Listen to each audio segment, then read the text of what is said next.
Light haze na sinati sa Sugbo sukad pa niadtong Biyernes ug sa pagkaron na sinati pa baka kini. Atong sayran kini pinagi sa live report ni Luan Merondina. Bye.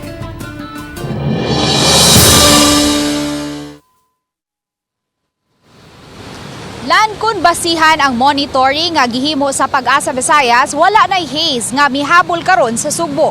Apan lagi wala pa gipagawas nga opisyal nga pamahayag o update ang Environmental Management Bureau kabahin niini.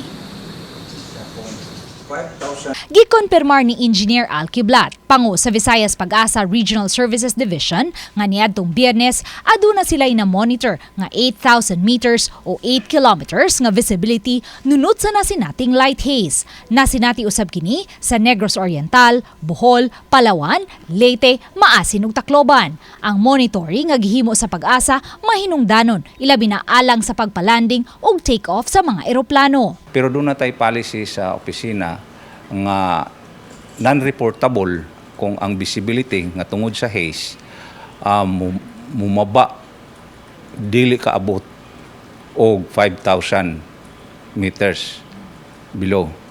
So kato 8 kilometers man to. So non-reportable siya. Padayong nasinati ang light haze pagka Sabado ug ni menos kini pagka Domingo. Ug karong adlaw hingpit na kini nga nawagtang.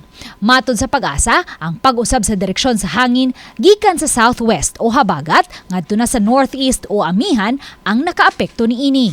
Ang atong nakitaan nga source sa haze ang kining naay baga pud nga haze nga nadapit sa Indonesia. Ang Indonesia is with respect to sa Pilipinas, ang location na is southwest po. So gikan dito ang hangin itong miaging adlaw.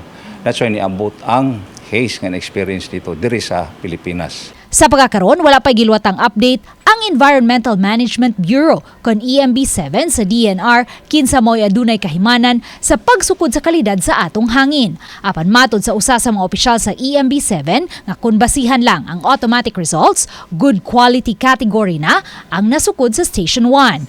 Wala pa'y resulta gikan sa upat pa kalaing mga stations apan wa na nila ibutyag kung asa nila kini gikuha. Usa sa ilang nakitang hinungdan ang nasinating pag-uwan niadtong milabayng Sabado ug Domingo.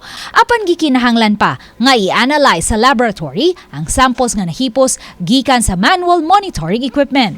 Kahinumduman, nasinati usab sa Sugbo ang light haze niadtong 2015 sulod sa pipila ka adlaw.